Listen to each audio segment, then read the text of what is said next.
Վերադարձանք Ֆրանսիայի ազգային գրադարանից հոգևոր սնունդ, այսպես ասած, ունենք, խոսենք նաև ֆիզիկական սնունդի մասին եւ մեր ֆիզիկական կարգավիճակի մասին, ում հետ պետք է խոսենք, իհարկե մեր սիրելի սննդաբան եւ մարզիչ Մանո Բրուտյանի հետ։ Մանո, բարի լույս։ Բարի լույս ես։ Ինչպե՞ս եք։ Փառքաստուն, ինչպես միշտ։ Հետաքրքիր է, որ այսօր կադրում ես Մանոյից ավելի խոշոր եմ, իրական կյանքում դա ճիշտ հակառակն է։ Մանո,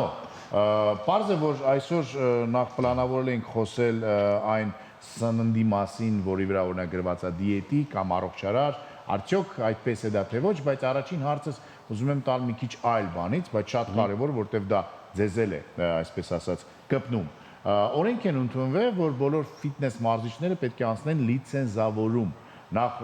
կողմնակի եք այդ օրենքի թե ոչ եւ ինչպես է այդ տեղի ունենալու։ Շատ լավ հարց էր թեմայից դուրս։ Եկեք ասեմ ձեզ, ես առաջին ողջունում եմ այդ օրենքը, okay, այսինքն պետք է բոլոր մարդիկ լիցենզավորվեն եւ իմանան ինչ են աշխատում, այսինքն որովհետեւ մարդկանց դուք աշխատում եք մարդկանց առողջության հետ, չէ՞։ Այսինքն մեկ-մեկ չի մարդկանց առողջությունը վատացնենք կամ ինչ-որ սխալ դիետաներ կամ սնունդ նշանակենք, մարդկանց առողջությունը վնասենք։ Դա լինում է ամեն օր, ասենց ասեմ ձեզ, մարդկանց, որ դիմում են մեզ, փորձում ենք բուժենք այդ ամեն ինչը։ Ուրեմն, ստեղ ունենք մի հատ բայց։ Ես ուզում հասկանամ այդ օրենքները, որ իրանք դրեցին, այդ չափերը, չափաբաժինները կամ չգիտեմ, այս կան ժամը կամ այս թեորիան կամ էսի պիտի անցնի, որի էգրից են բերել։ Եվ ինչպես է դա անցկացվելու, ուզում հասկանամ, որտեղ կամ եթե ֆիթնես մարզիչը, որը որ ինչ-որ ջիմում աշխատում է եւ չունի լիցենզիա, տերերը տուգանվելու են օրինակ։ Ինչպես կարելի է տուգանել Instagram-ում այդքան հազարավոր ֆիթնես մարզիչներին, որոնք որ նորից համ մարզում են, համ խորհուրդ են տալի։ Ինչ ինձ համար անհասկանալի է այդ ամեն ինչը։ Երկու առաջ հենց ոդկաստ արեցինք զուտ թեմայի մասին։ Հիմա մտածում ենք, ասում ենք լավ, եթե դրսից ինչ-որ մի հատ մասնագետ բերեցին, օրինակ եմ ասում։ Ինքը որ գա սովորացել, ինչ-որ մի հատ հանձնախումբ, հանձնաժողով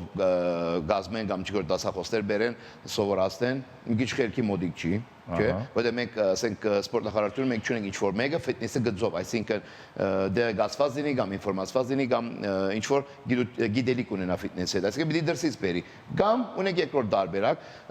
ոլորտի առաջադարներին բերի, օրինակ, ասի, այս գործերը ձերն է, դուք պետք է այսի վիզ վերցնեք ու գազմագերբի ինչ-որ սեմինարներ կամ մաստեր կլասներ կամ չի մարդկանց վերապատրաստեն, okay։ Իսկ երբ որ գալիս է մեզ, մենք ես ոչ մի խնդիր չունեմ, որովհետև ունեմ 10-ից ավել 12 հատ դիպլոմ սերտիֆիկատ, վերջինն էլ եղել է երևի 2 տարի առաջ։ Պարզ է, դե ինչ, հարցը օդում կախված է, կարելի է մի օր Մանո Բրուտյանին եւ ելի մասնագետներին հրավիրել տաղավար եւ սրա մասին նզրուցել, որտեղ իսկապես սա լուրջ հարց է, իսկ հիմա անցնենք առողջ սննդակարգին։ Արդյոք այն բոլոր սննդամներքերի վրա, որտեղ որ գրված է դիետիկ է կամ առողջարար է, դա այդպես է եւ պետք է պիտակին պարզապես հավատալ, թե ոչ, թե պետք է ինչ-որ կերպ ստուգել, վերաստուգել, վերահսկել նորից, այդ հարցը ինչպես պետք է լուծվի։ Մենք հաճախ հանդիպում ենք սենց բաներ, ինչ-որ մարքետներում ամենասիրուն դեղը, չէ, սենց մոդիկ, սենց գույնավոր մարքետինգը, պատետավորված, վրեն գրված, դիետիկ կամ, չգիտեմ, zero sugar կամ բան։ Կամ էկո ֆուդ,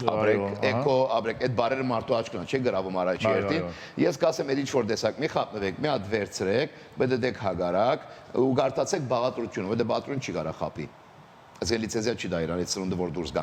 Գարտացեք, եթե վրեն գա շաքար, եթե գա հավելումներ շատ բաղատրիչներ, բաղաձոներ, եթե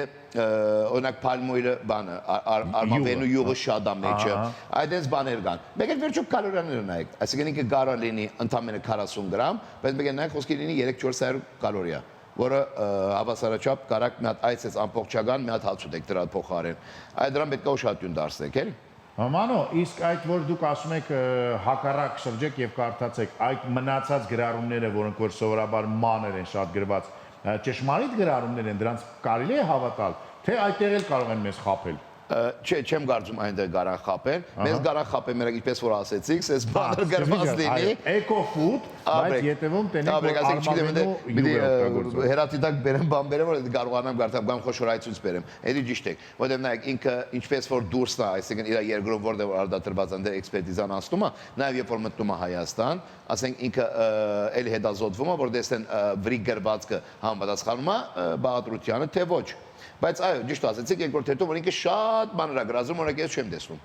Իրականում այստեղ օրենքի խախտում կարող է լինել, եթե գրված չլինի կամ եթե սխալ գրված լինի, դա օրենքի խախտում է, բայց հետաքրքիր է, որ հակառակ կողմը, որ մեծ տարերով գրված է դիետիկա 1/8, դա կարծես թե օրենքի խախտում չի։